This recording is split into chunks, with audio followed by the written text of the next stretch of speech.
I'm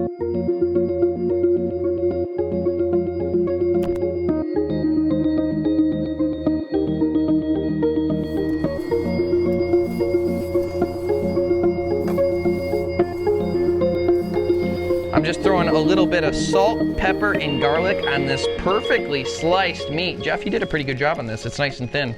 Yeah, you want it to be nice and thin, but you also want it to be consistent because you don't want it to cook unevenly in different spots. Sure.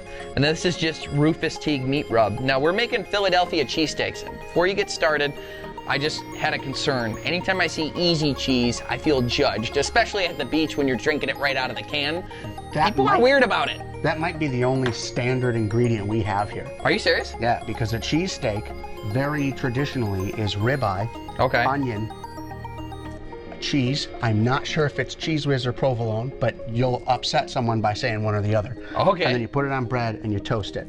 I went a little nuts. We're using pronghorn, so we're already off label. Hey, we're wild game guys. Yeah. I think we may do both Cheese Whiz and provolone, depending on what you're feeling. And then you can go veggies, onions, green pepper, mushroom, really whatever you want to throw in there, mix and match, make it your own, you know? The thing about pronghorn too is it's a polarizing food as it is, okay? People either love or hate pronghorn meat, and the little bit we've tried, I've loved. It's been great. It's got like a slight sweetness to it. It's kind of better than everything else. I think it's good. That means our Philadelphia cheesesteaks, I'm saying right now, will be the best ever. You could just say, say Philly. Philadelphia cheesesteak seems weird. Okay. So we're cooking up the veggies and the meat, and that brown that gets stuck to the bottom of the pan is called fond. That's where all the flavor is. So we're gonna take some Worcestershire sauce once we're done cooking the meat. We're gonna get it in there, scrape up all that brown, and that's gonna go on the bread. It's gonna bring all these flavors together. It's gonna make a great sandwich.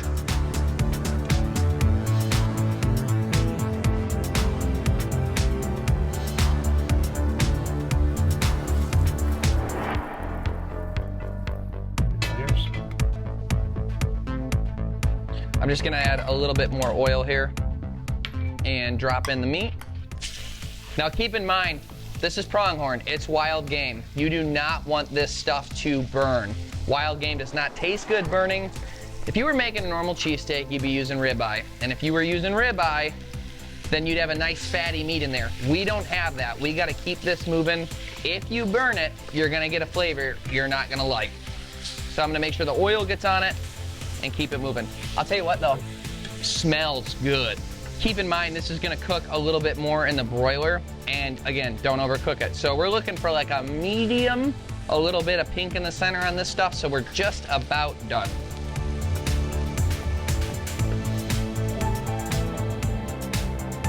Okay, that's done.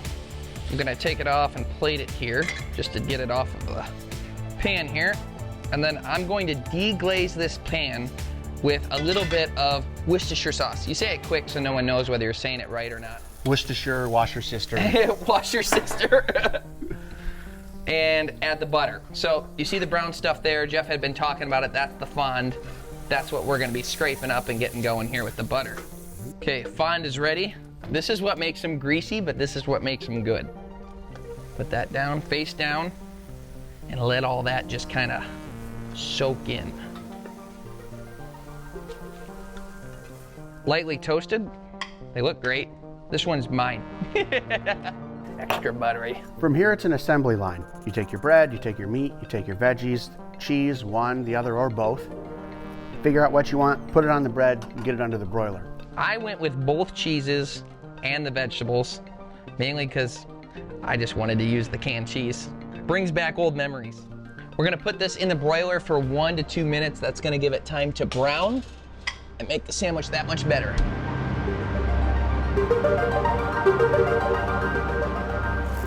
These look good, but we're gonna get a lot of hate for these.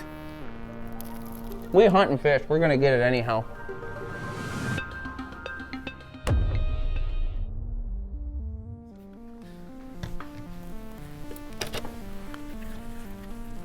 After being in Roswell, do you believe in aliens at all now? I've always been a believer. Really? Oh yeah.